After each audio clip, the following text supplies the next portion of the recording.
Hello and welcome to Reasons Are Debatable. My name is Matt. I'm Neil. How you doing, Neil? Not great. How are you doing? Not great.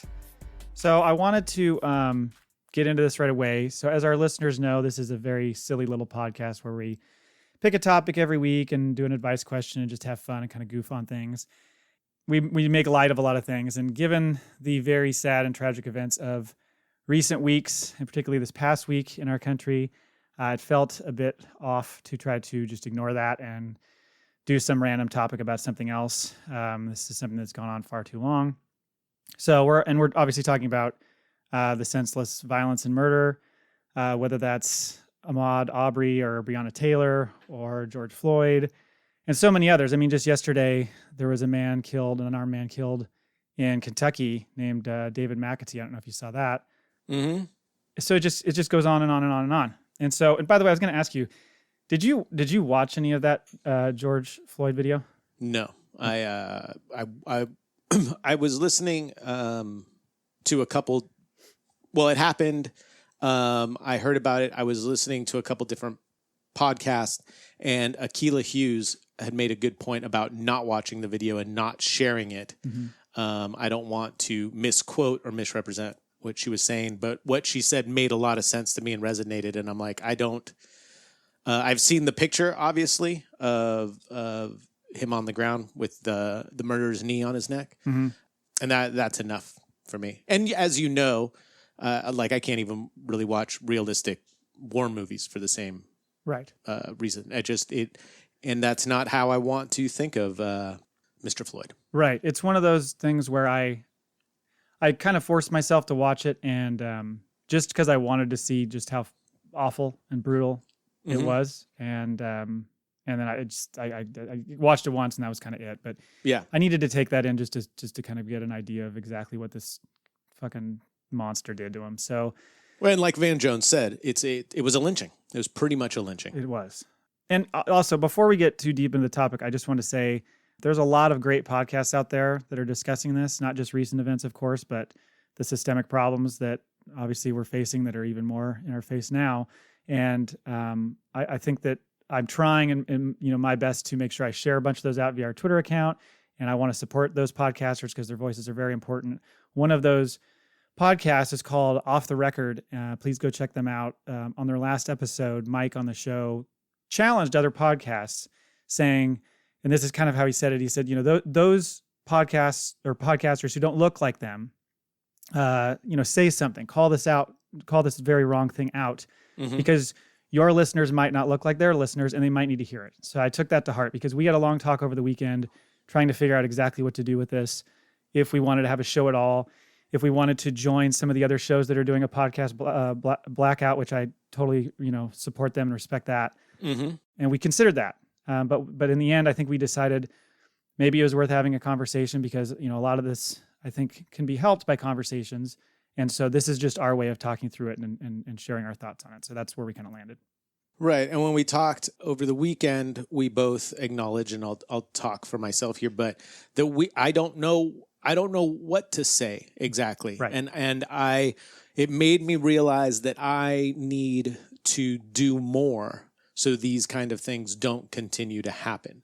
And I don't have the answers, and I have a lot of questions. And I also realize that what I need to do is listen a lot more for sure to what my friends or just people that I read about and don't know what they go through, and that I can't stay as silent as I have been. And I'm not the most silent person, as you can hear on our podcast about stuff like this. Yep. But there's one thing to make little jokes about things here and there when it's comfortable, when you're around friends, when there's no fear of repercussions or isolations or being pushed aside or being threatened. And so I've realized that I can't stay in my safe little bubble and think I'm helping people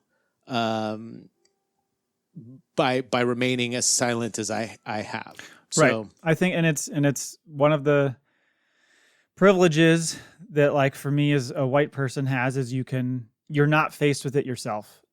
certainly on a day-to-day basis. There's, I've witnessed things before, but nothing even close to what, obviously someone of color would experience. And it's one of those where you can take your mind out of that place. You're not always in it. You're not always being looked up and down when you go somewhere or whatever the case may be. And then of course, to the extreme, you're not being murdered innocently when you're doing nothing wrong. And so like you, I was trying to figure out, that's why one of the reasons I was hesitant to do the show this week is just because I didn't know what to say. Mm-hmm. And so I was trying to figure out, what are some of the things I can do? And that becomes tricky too, because, you don't want to assume. You certainly are asking a lot of questions, like you said. You're trying to read more, trying to understand more, trying to listen to other people's experiences more. Listening is a huge part of it. And so it's difficult. And I think I can sign all the petitions I want and I can donate money, and I've been doing those things, but I'm just looking for different ways to change that so that it's something that isn't forgotten, because this seems to feel a little bit different. Maybe it's just because it's now, I don't know if it's a recency situation or what, but it feels a little different this time in the sense that it's nothing that hasn't happened before countless times. Mm-hmm. But the reaction nationwide and worldwide seems stronger than anything I've seen personally. And that's good. That's encouraging that people are taking it that seriously and that people are that angry, and it's across the board. So many people are.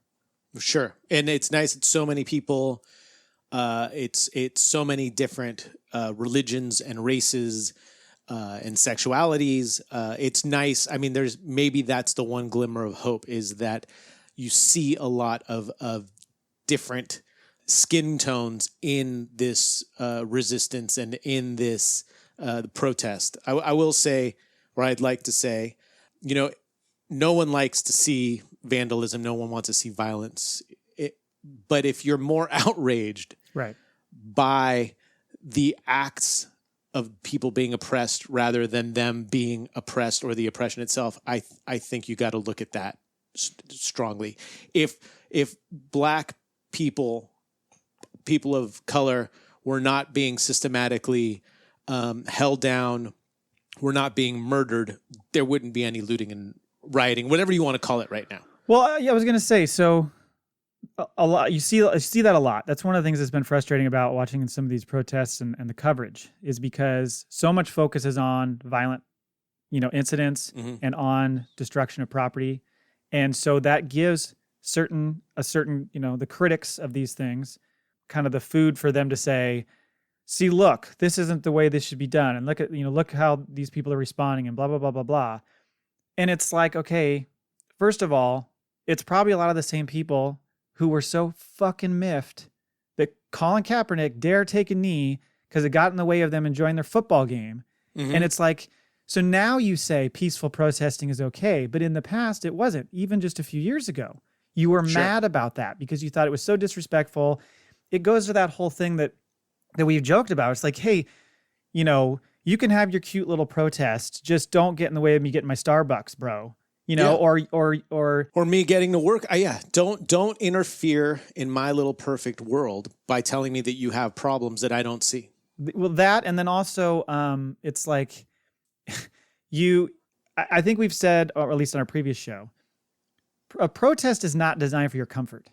Mm-mm. And that's what drives me nuts the most about these people that criticize, is it's like, oh, it's fine to protest, but I don't like that you're doing it that way. Mm-hmm. So what do you want? What do you want? People are trying to get your attention. And so if they're so frustrated from centuries of treatment, how do you not expect that there's going to be some damage? You know what I mean? Right. And it's one of those things that if you had listened, if your grandparents had listened, if your great grandparents had listened, we wouldn't be here.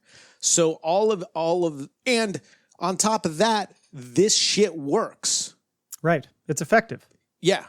So, I mean, whether it was Stonewall, whether it was it 155 years ago, whether it was the civil rights, whatever, when people aren't listened to, when they have no more left to lose, when they're getting murdered and have been getting murdered for years, mm-hmm. and no one's actually stopping to change the system. Now, it's not going to change overnight, but no one's actually listening, then yeah, you're going to break some shit. Well, not to mention, the thing that is being protested here is being handled by the very people that they're protesting against. Right. So you have police controlling crowds who are mad about police treatment. So of course, And there's a lot of police that are handling the situation terribly. true. Yeah, I mean, and this now. I do want to say that. Yeah, I don't want to demonize all police, but there are a lot of incidents that you're seeing where, I mean, it goes back to just kind of the whole militaristic approach. The fact that they're in this full tactical gear. There's fucking Humvees rolling down the Sure. road. There was a Those things are not purchased for peace. No, they're not. And so and there was a clip that was, I think it was from a couple days ago. It was outside Minneapolis. I think it was in Minneapolis, but in kind of a residential part. And this woman is on her porch filming this Humvee go by. You know, like you're in the fucking Middle East, and you know what I mean? Right. And then all of a sudden she's like, "Oh, here they come!" And there's all these cops coming down with all their riot gear on, and they're yelling at people who are on their porches, saying, "Go back inside your homes, get out," you know. And so when they don't, and they're just sitting there still filming, all of a sudden you hear this guy go, "Light them up," and they turn and start shooting at these people, you know, like rubber bullets and all that stuff. These people are on their fucking porches of the houses they own, you motherfuckers. So why would you do that? It's Right. just this overreach that continues to happen to try to handle the situation, and it's really difficult to watch. I can only imagine what it's like being in it, which, by the way, I've not marched myself, and there is certainly a feeling about that of what else can I do, because I've not done that. But you just see these people that are out there just trying to get their message across and being treated in a really horrible manner. It's the police people's job to protect the public. They are public servants. They work for the county. They're government employees. Mm-hmm. They accept they're not forced to do this job. They accept the job, understanding the consequences and hopefully understanding what their role is. Their role is to protect the public and to protect the most vulnerable of the public. Right. So I don't want to demonize cops, but at the same time, I'm not going to praise a cop for doing their job. You are supposed to protect people, not kill them. Mm-hmm. That's it. Right. Full stop. Yeah. I also wanted to go back to something we said earlier about what to do. I was told, it was suggested to me a long time ago, if you want to really help the situation, especially with race relations, read the history. Right. Like, find out the truth. Find out how. Don't just do a quick Google search or go on Facebook, but read the books that were written back then, all the way through this time, about the Jim Crow era, about slavery, about what happened, about the civil rights movement, the different players involved. Who are they really? Yeah. What really happened? Just find out the history and then ask yourself, who the fuck paid the price for the tragedy that was slavery? Who went to jail for that? Mm-hmm. Who finally was held responsible for it? Nobody. It was just swept under the rug. And then the people that are descendants of these slaves were not helped out of the situations that then they were systematically put in for many, many years. Right. So if you want to help, I believe, and what I was told is just find out the truth. Yes. And then realize that you can make a difference by listening and speaking up. Yeah, there was a book my brother gave me a while ago that, of course, I got too fucking busy and didn't read. Right. It's a really great book, and so I've gotten back into that, and there's a lot of other really great books out there that are good to read. And one of the things I get a lot, too, out of listening to a lot of Black podcasters is just the day-to-day and the feeling of now and how they share, you know, their experiences and their opinions on that stuff. And that's really helpful for me, too, because you can get a lot out of books and understanding the history and where how we got here. Yeah. But I think being able to listen to someone talk about their experiences today, A contemporary, absolutely. makes a big difference for me. I would imagine for you too, it's even more difficult. I don't have kids. You do. Yes. Listening to Black parents talk about how they have to talk to their kids when they leave the house and the fear that they have almost on a daily basis, if not hourly. Right. Yeah. I mean, I'm lucky. They're lucky. My kids. I have kids that are 8 and 11, and I have not had to have the question or the conversation of, you know, if you're faced with a police officer, these are the things you need to do, or you could be killed. Mm-hmm. And so, you know, but you get into that whole situation with how do you talk about this with your kids? Because my kids have seen some of the coverage. We've had conversations and, you know, tried to explain to them, where this comes from and how we got to this point. You know, when we were in DC 2 years ago, we went to the African American Museum, which if anybody ever gets a chance to go, that's really, really great. But it's especially for them who have not seen this as much, it's very eye-opening. I mean, it illustrates how slaves were brought over on slave ships and the conditions that they were faced with. And it was really good to see them see that. How much at their age were they, totally, what's the word? Absorbing, thank you. Mm-hmm. Absorbing that stuff, I don't know, but we talk about it on a regular basis to try to make them understand that people need to be treated with respect. People need to be treated equally, and that you don't let people talk to other people in a certain way or treat people in a certain way, that you stand up to that, because people need friends and they need people mm-hmm. to stand up for them as well. And so, and the schools around have really seemed to have taken it very seriously, and they really, try to press that kind of stuff. Again, my concern is just that it continues. So as much as we're talking about it now as a nation, as much as we're reading more and we're reaching out to people more and we're doing these things and donating and supporting these causes, the concern is always that there's fall off, that as you start to get away from things, some people, of course, are like, God, I can't wait till this dies down. Of course. Mm-hmm. It shouldn't die down. Not the volatility necessarily, but the message and the work toward fixing these things, because obviously there are some huge issues to fix that like you said, it's not going to be overnight. It's not going to happen quickly. It's going to take decades to fix, but start now. And people wanting to fix them will go a long way. And the beginning of fixing them will go a long way for people to see, all people to see that we're moving in the right direction. Yeah. Well, and if for those who maybe think, I don't know, that, this is how certain people are acting out there, and this is why they're being treated this way by the police. Several things. One is there is a smaller group of people who are doing more of the kind of, I don't know what you want to call it, but destructing and all, whatever you want to call it. But also there's people that instigate that are not people that are part of that protest, to make that look bad. Because people right. Some people just want to disrupt. They want to watch the fucking world burn. They want to make this message completely drown out by all this criticism and this negative coverage. So that is a part of it too. And the other thing to consider also is, look back a couple weeks. We had a bunch of white people with their fucking machine guns walking up and yelling in cops' faces and coughing all over them at, state capitals and governors' houses, because they were mad that the government was holding them back from being able to go out and do things because of the pandemic. And mm-hmm. they didn't get touched. So look at the disparity. Oh yeah. If you're honest with yourself, you can see it constantly. And if you are a person who says or thinks, well, look at the way these people are acting, that's why they get treated that way by cops, you're a racist. Yeah. Well, and just by saying not you, but people that actually feel, I know you weren't saying that as yourself, but I'm just saying people that actually put that in their head have made a decision about what all black people or brown people or people of color are like, and saying that's why they get treated that way. You're a racist. And I will say this too. I've tried to do some sort of kind of self-examination as well. I think that there's racist elements in every single person, absolutely. To deny it is unrealistic. However, it's what you do with that, and it's how you try to overcome those things, or at least, limit them as much as possible, and treat people, the way that they should be treated, and not just go have some preconceived notion. Because we all do. Yeah. Racism isn't something that you're born with, but it is learned, and it is learned quickly because of the way society is set up.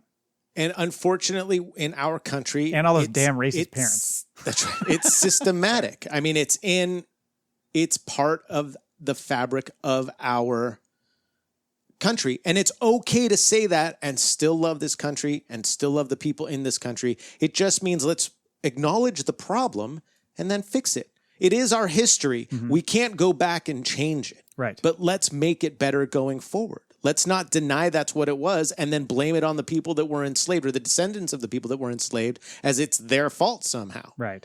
Let's just, it's okay. A big freaking mistake, but let's try to fix it. Now, don't ignore it and just keep making the same mistake. Yeah.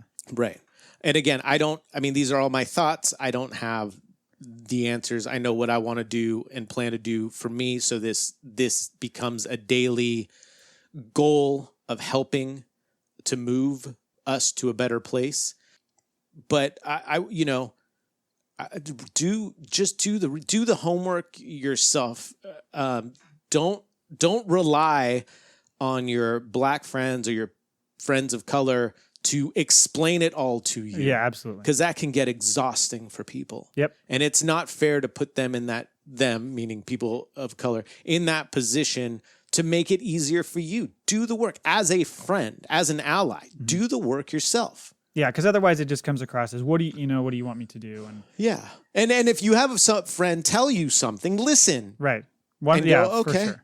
And if you are confused and you are doing the work and you're like, hey, I don't know what to do in this situation. Can you help me out? Then obviously, but that's different than telling me like, why do black people get so mad when this happened? Right. Yeah, it's I'm at like, square one. Tell me what to do. Give me Right. the rundown of what I'm supposed to do. I mean, I think it's And you're going to fuck up. And that's okay. And when somebody says, don't do that, go, all right, cool. yeah, and it's a tricky spot because you want to reach out to your friends that that are black or of color and show your support, but at the same time, it's like you said, you don't want to just put it all on them because it's not their job to do that. So, and you can always ask your friends, as you would if your friend was laid off from a job right. or got sick. You can always just say, hey, what can I do to help? Yeah. How can I help? Are you okay? Yeah. And if the answer is, well, fucking find out on your own, then go find out on your own. That's fine. That's well within, right. but at least then there's that, hey, there's the admission of not knowing and wanting to figure it out. But not being so lazy as just to say, tell me what to do. Right. And I also don't think, and this has been said a lot, and I agree, I don't think it's a black versus white thing or a white versus every person of color thing. I do think it's a people versus racism thing. Yes, but I don't want to lose where sight. people right, Okay. but where people fall on that line, because like I said, it's nice, it's encouraging to see so many different skin colors coming out and saying, no, this is fucked, Mm-hmm. and this has got to stop. Yeah. But Mike, I have a huge concern, like you do, that this will slowly die out and it'll go back to how it was, kind of like the same thing with the school shootings, Yeah, well, and that's why I think everybody has to take it upon themselves. If you want to be part of the solution, then don't let that happen. Don't go, this is my New Year's resolution to read more about the history of the Black experience in America. And, 2 weeks in, I'm going to go, I got busy. Right. So that's the challenge. And that's the challenge that I make to myself, is to make sure that I don't let that time slip away and that I do, take those steps. And that and like you said with the kids, that's one of the biggest things for me is just educating my children, because the next generation hopefully will do it better. And so that's one of my biggest kind of points of emphasis for myself, is just to make sure that they're exposed to more, that they listen more, that they understand what's going on, and that there's stuff that's going on outside of them playing their fucking Fortnite game or whatever, right, and going to school. Well, when they can go to school. So I think that's an important part for parents out there, for sure. I think what you said earlier about the podcaster who said, Mike, from Off the sharing, Record. yeah. So, and Van Jones said something very similar about when you're around your friends that maybe don't look, that aren't black or brown or whatever, that maybe don't have friends that are black or brown and don't know, they're not against anything, but they just don't know. It's not part of their world. If you don't have black friends, if you don't have friends that are people of color, this stuff kind of goes by on a screen. It doesn't affect you. Mm-hmm. But when you're around friends, is to say something. If something gets said in jest or as a joke, or maybe just something ignorant, and I don't mean it in a negative way as far as like the person's purposely saying something mean, but just they just don't know, and they make a joke about black people or something, to stand up and say, oh, hey, that's not cool. This is the way I feel about it. This is why I don't think that's okay to say. And it teaches them, they're like, really? Oh, what's going on? It starts a conversation, yes, maybe in a safer spot. Maybe if it's a white friend and you're white, it's a more comfortable situation for them to talk about you and say things that are scary to say, like, well, why is it a big idea? Why can't I say that? Mm-hmm. What's the problem? and open that conversation so they can understand a little bit more. I think it's most important to start with it at home with family and friends. And because if we all did that, we could solve quite a bit. Well, yeah, I mean, it would. Or you can be like me and then end up just not seeing your family anymore during the holidays. That's a whole nother issue. That's a whole other. No, you're right, though. If you're doing it on that small scale, it will spread organically. And so it's important to do that. And so I just, I don't want to say, oh, this has been a really hard week for me or anything, because I'm not experiencing some of the loss and the suffering and just the torture that many are. But we wanted to talk about it, and we wanted to just kind of, as much for ourselves having this conversation that we just talked about. The conversation we had over the weekend was similar. We joked about how maybe we should have just recorded this because we were having this full-blown conversation about how do we feel about this? How can we share our thoughts about this without whatever? Like, there was definitely a hesitancy about, going out and doing an episode on something when it's not directly affecting us. Sure. I mean, you are a lightish brown guy. I am. Well, it's interesting too, because when I was growing up, yeah, one of the big things that my mom instilled in me is that she didn't want me to have an accent. She says, because people, a Spanish accent, for those that don't know, because people will immediately think you're less intelligent if you have a Hispanic, Mexican, because you're Argentinian. Yeah. Right. Yeah. And it was interesting. I didn't think much of it then, but it is true. It's a weird thing to think back about and think that I was told. I mean, I wanted to, leading into that, I mean, part of us doing this podcast too is self-serving. At least for me, it is. Like, I wanted to discuss it. Yeah. I want people to know that it's on my mind. And I also want to say that in the course of this podcast, if I've said something that's not quite right or something that I need correction on, by all means, reach out to me. I'm not one that thinks I have the answers or no. I want to learn. I want to be a better friend. I want to be a better ally.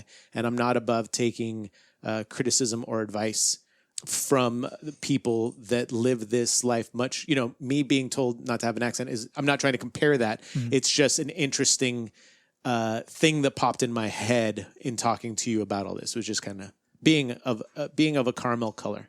Right. Yeah. No, and I agree. I mean, if there's something somebody would like to reach out to us and say about the show, we'd appreciate it. I think we can probably wrap up, but I did want to say thanks for listening to our show. Like you said, we don't have the answers to any of this, of course. It's important to discuss, and it's important to support and to, like you said, educate ourselves and make steps toward progress, not just assume that it will happen and we'll just be along for the ride, because that's easy for people to do. Anyway, you can find us at Reasons Are, and Neil is at Angels Freak 7. And we'll be back next week with a more regular episode. But thank you very much for taking the time to listen to us. Appreciate it. Everybody be safe. Yeah.